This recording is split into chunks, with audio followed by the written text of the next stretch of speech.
Baik, sebelumnya Om Swastiastu, Assalamualaikum warahmatullahi wabarakatuh, salam sejahtera bagi kita semua, Shalom, Namo Buddhaya, salam kebajikan dan salam harmoni. Baik, di sini kami dari kelompok 6 akan mempresentasikan materi Activity Based Management. Untuk itu, izinkan kami memperkenalkan diri terlebih dahulu. Next.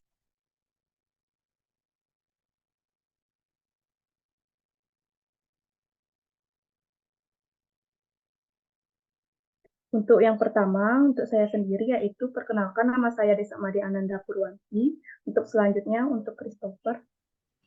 Nama saya Christopher Owen Geraldi dengan NIM akhir 1149. Selanjutnya, Damar. Perkenalkan, nama saya Damar Yuda Baringistupu dengan NIM akhir 1072.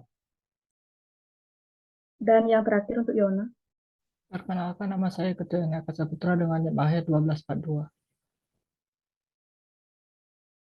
Next.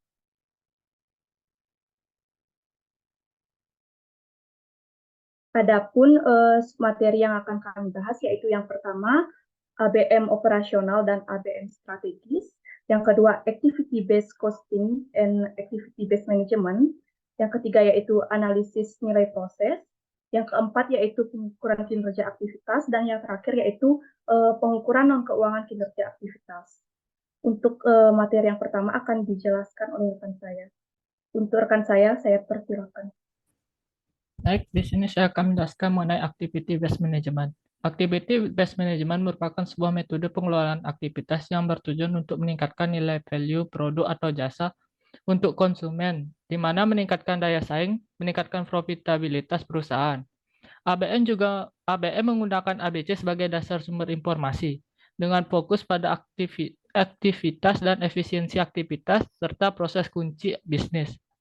ABN akan memberikan manfaat bagi bisnis yang dengan melalui pabrik operasi, pengurangan biaya, penciptaan nilai bagi konsumen, dengan mengidentifikasi sumber daya yang dikeluarkan untuk konsumen, produk atau jasa. Pengaplikasian ABN dibagi menjadi dua kategori, yaitu ABN operasional dan ABN strategis.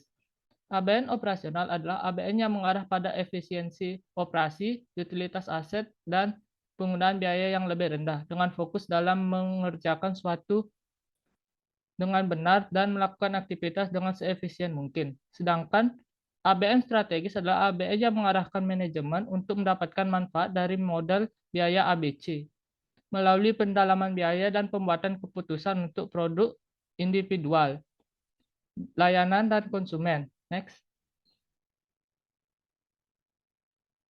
Kemudian ada activity based counting dan activity based management. ABC telah dikenal sebagai suatu teknik untuk memahami biaya dan membatasi biaya dalam produk konsumen, dan sering dikenal sebagai teknik meningkatkan profit perusahaan. Oleh karenanya, manajemen akan mendapatkan pemahaman mendalam mengenai proses bisnis dan perilaku biaya dalam proses analisis ABC. Selain itu, manajemen dapat mengaplikasikan pandangan berdasarkan fakta yang didapat dari menjalankan ABC untuk peningkatan pengambilan keputusan. Kemudian, adapun keunggulan dari ABN ini adalah mendesain produk atau jasa untuk memenuhi bahkan melebihi keinginan konsumen dan mampu menghasilkan laba yang besar. Yang kedua adalah memberikan tanda untuk melanjutkan dan menghentikan perbaikan kualitas, kecepatan, dan efisiensi yang berkelanjutan. Yang ketiga, mengarahkan penentuan baruan produk dan keputusan investasi. Yang keempat adalah memilih pemasok. Yang kelima adalah negosiasi produk, fitur, kualitas, dan layanan untuk konsumen. Yang keenam adalah memanfaatkan proses distribusi dan layanan pada konsumen sasaran secara efektif dan efisien. Dan yang ketujuh adalah meningkatkan nilai produk. Next.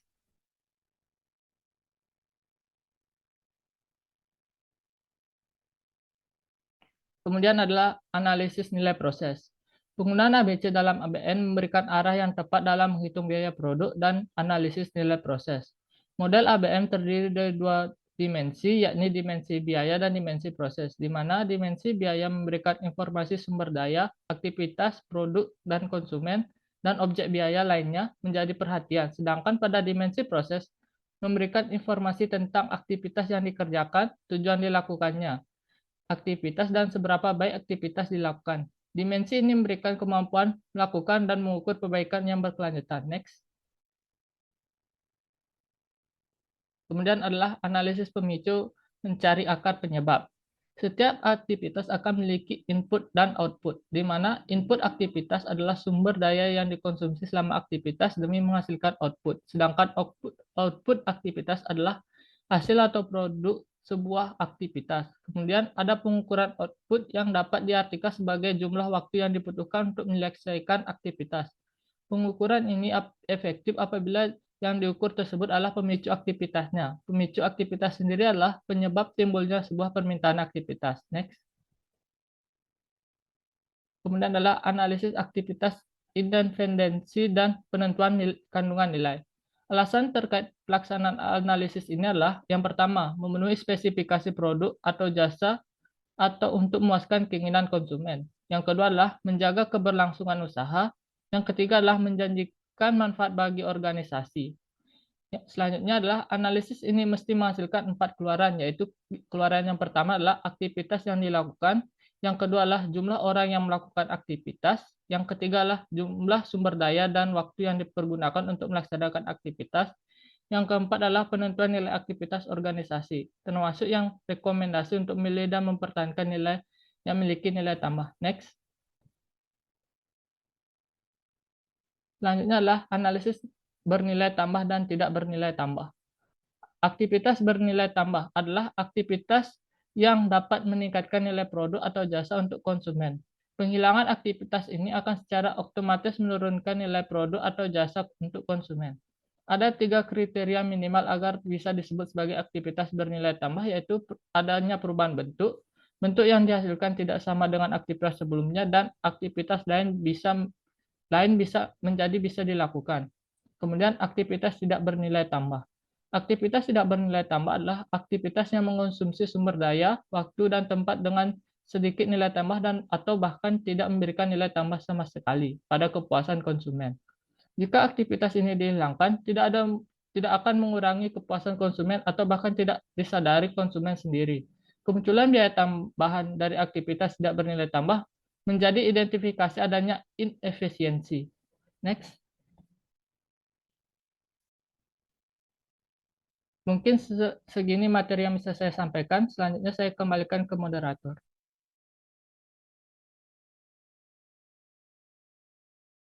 Baik, untuk materi yang selanjutnya akan dilanjutkan oleh Damar.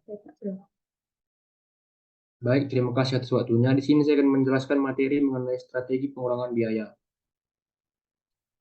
Pada strategi pengurangan biaya, perusahaan harus terus melakukan perbaikan berkelanjutan atau continuous improvement agar dapat bersaing dan unggul di pasar.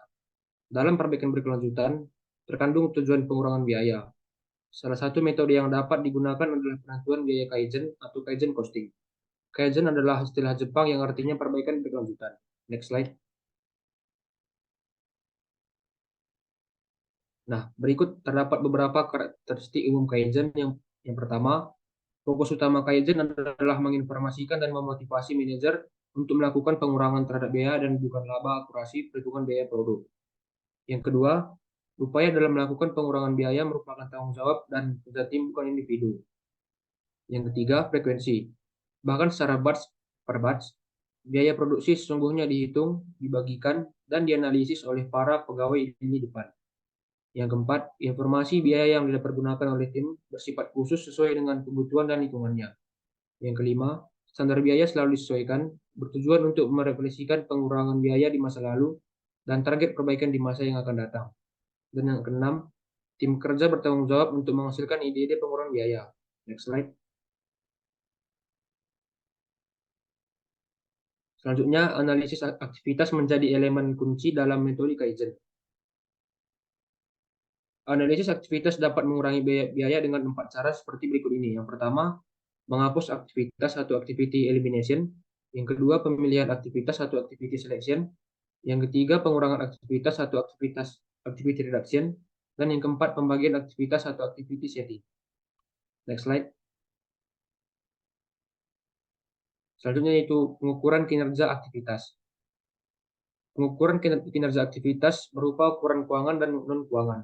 Pengukuran ini didesain untuk menentukan sebaik apa sebuah aktivitas dilakukan dan bagaimana hasil yang dicapainya.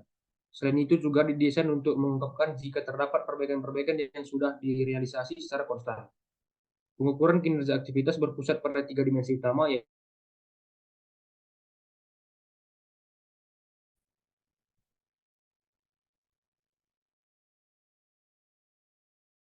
bernilai tambah dan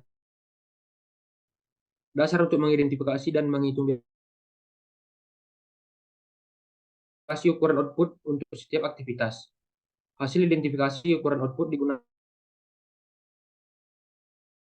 berikut rumus dari biaya bernilai tambah dan biaya tak bernilai tambah. Biaya bernilai tambah sama dengan KS dikali HS. Biaya tak bernilai tambah, di sini terdapat sedikit ralat yang seharusnya yaitu KA dikurang KS dikali HA, yang dimana keterangannya KS sama dengan kuantitas sesungguhnya output penambah nilai untuk sebuah aktivitas. HS sama dengan harga standar per unit untuk ukuran output aktivitas. Dan KA sama dengan kuantitas aktual atau sesungguhnya output sebuah aktivitas yang digunakan atau jumlah sesungguhnya kapasitas aktivitas yang dimiliki. Next slide.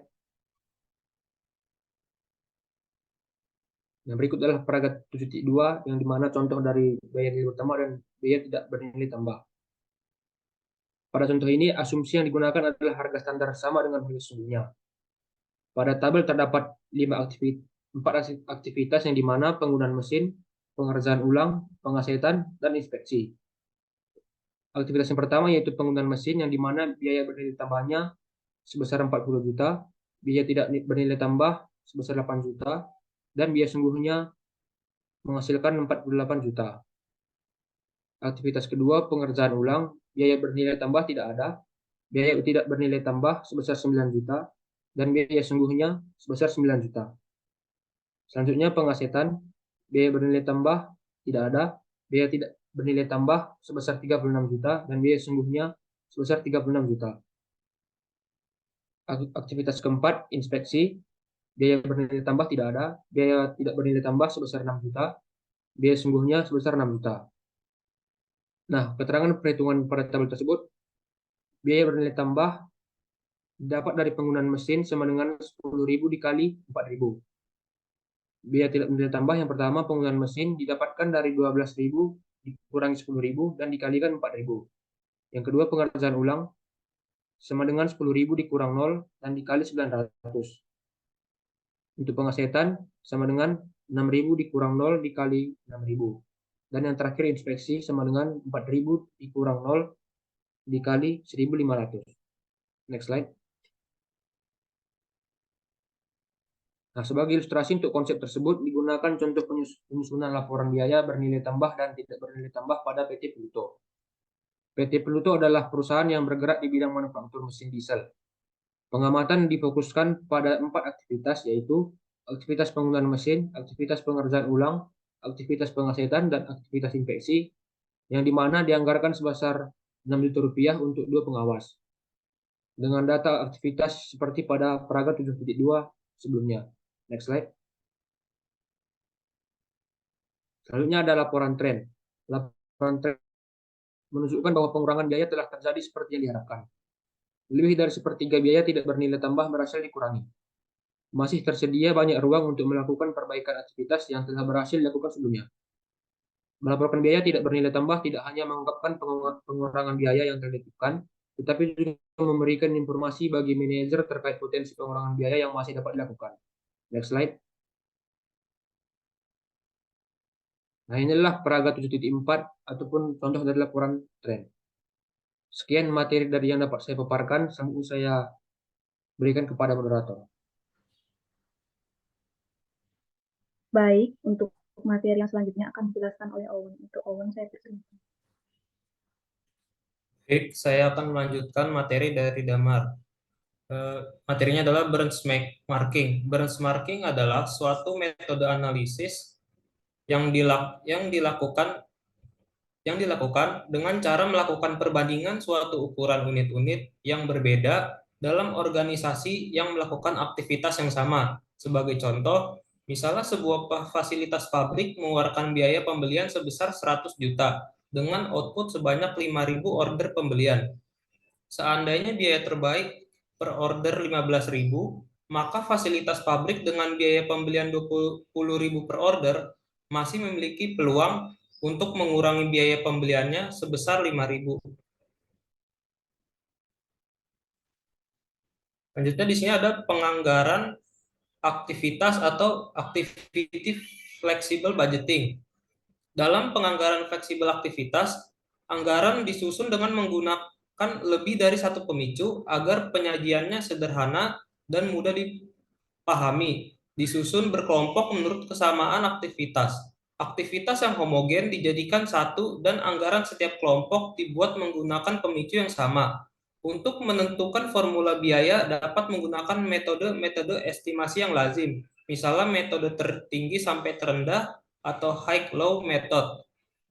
Berbagai metode dapat dipilih sepanjang setiap komponen biaya variabel aktivitas dapat merespon kebutuhan sumber daya pada saat dibutuhkan, dan komponen biaya tetap dapat merespon penggunaan sumber daya yang telah ada. Biaya ini dapat dibandingkan dengan biaya sesungguhnya untuk menentukan tingkat kinerja anggaran. Penggunaan banyak formula memungkinkan manajer mengamat dan memprediksi dengan lebih akurat perubahan biaya pada tingkat penggunaan yang berbeda yang tergambar dalam hasil pengukuran output aktivitas. Baik, selanjutnya di sini ada penganggaran fleksibel tradisional yang dimana hanya ada satu pemicu, yaitu jam tenaga kerja langsung.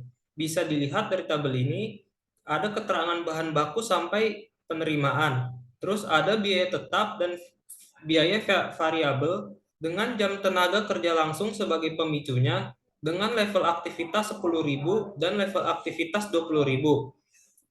Untuk mendapatkannya, misalnya bahan baku biaya variabelnya 1.000, kemudian kita kalikan dengan level aktivitas 10.000 sampai 10 juta, dan juga dikalikan dengan level aktivitas 20.000 sama dengan 20 juta.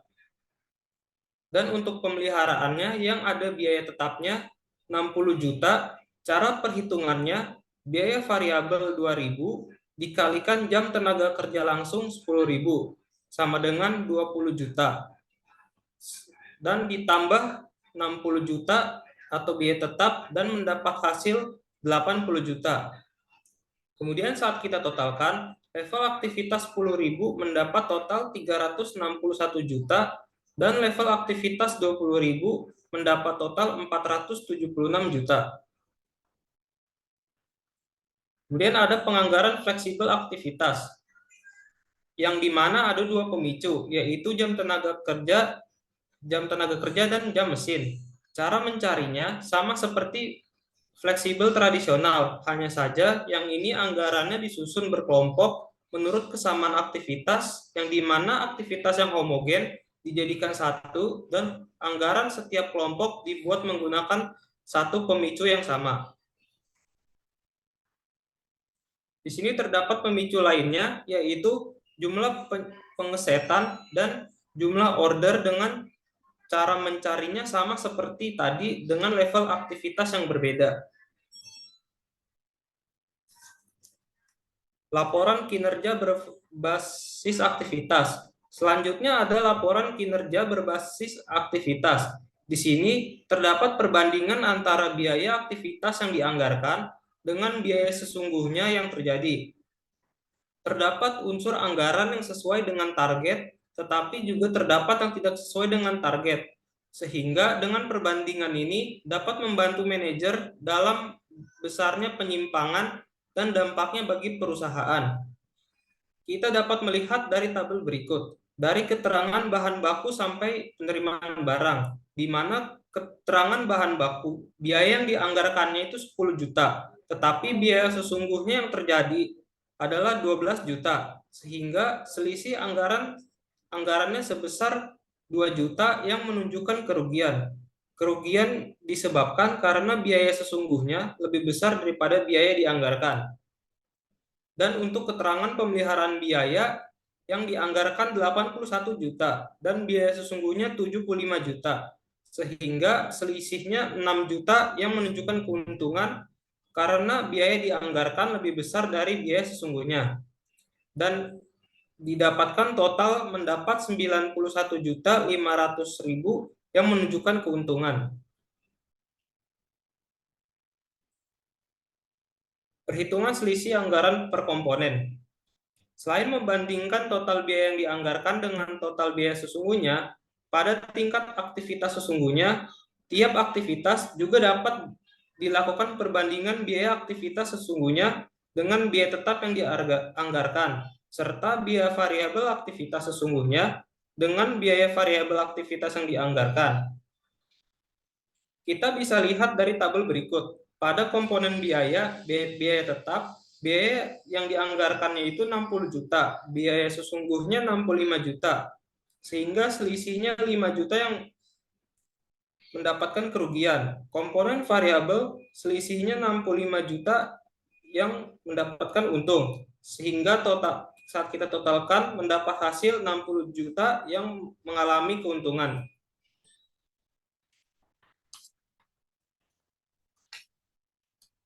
Selanjutnya ada analisis selisih biaya tetap aktivitas, yang dimana biaya tetap sesungguhnya itu 65 juta, biaya tetapnya dianggarkan 60 juta, dan biaya tetap standarnya 0. Kenapa bisa 0? Karena aktivitas penerimaan barang bukan aktivitas yang bernilai tambah. Kita dapat melihat selisih pengeluarannya 5 juta yang mengalami kerugian dengan selisih volume 60 juta yang juga mengalami kerugian. Sehingga selisih anggaran total adalah 65 juta yang mengalami kerugian. Baik, untuk materi selanjutnya saya serahkan pada moderator. Baik, untuk materi selanjutnya akan saya jelaskan sendiri. Selanjutnya yaitu materi life cycle cost budgeting. Nah, jadi siklus hidup atau produk life cycle secara sederhana merupakan jangka waktu dari sebuah produk dikonsepkan hingga dengan produk tersebut dihentikan. Jadi, biaya siklus hidup atau life cycle cost merupakan seluruh biaya yang berkaitan dengan seluruh aktivitas hidup sebuah produk. Next.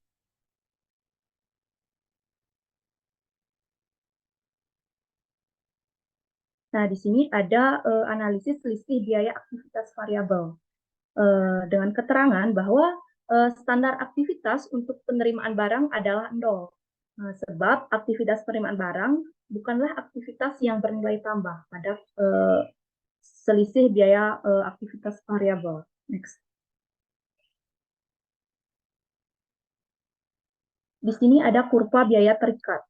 Nah, pada slide dijelaskan bahwa kurang lebih 90% dari biaya produk terjadi pada tahapan pengembangan, sehingga sangat dikatakan masuk akal jika manajemen memutuskan usahanya untuk mengurangi biaya produk pada tahap tersebut. Next. Selanjutnya ada biaya target. Nah, biaya target merupakan selisih antara harga jual produk guna memperoleh harga pasar yang diinginkan dengan laba per unit yang diinginkan.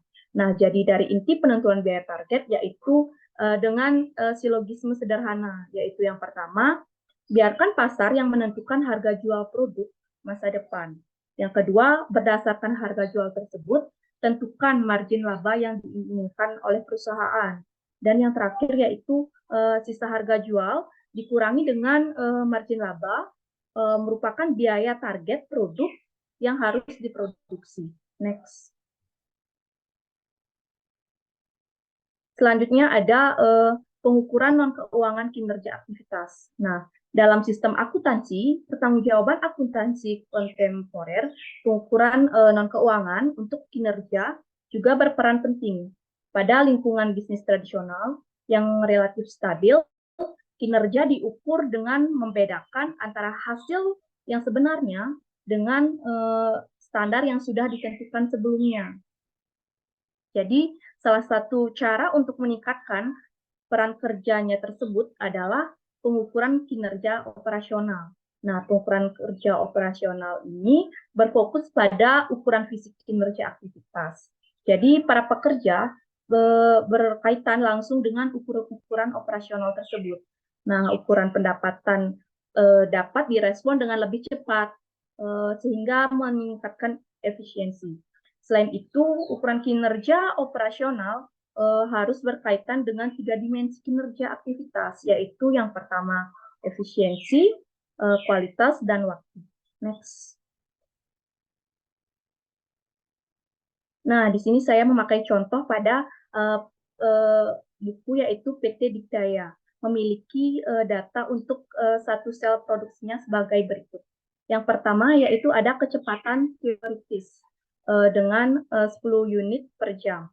Yang selanjutnya menit produksi tersedia selama setahun 500.000 menit, biaya konversi per tahun 1 miliar, dan kecepatan sesungguhnya 6 unit per jam. Next. Untuk perhitungan biaya konversinya yaitu biaya standar per menit 1 miliar dibagi dengan 500.000 menit yang diketahui pada soal sehingga menghasilkan 2.000 per menit. Selanjutnya yaitu waktu siklus sesungguhnya. Jadi waktu siklus sesungguhnya diperoleh dari 60 menit dibagi dengan 6 unit sehingga menghasilkan 6 menit per unit. Selanjutnya perhitungan biaya konversi sesungguhnya. Nah, di sini diperoleh 2.000, di mana biaya standar per unitnya itu dikali dengan 10. Sehingga memperoleh 20.000 per unit, dan waktu siklus teoritisnya 10 menit dibagi, bentar dulu.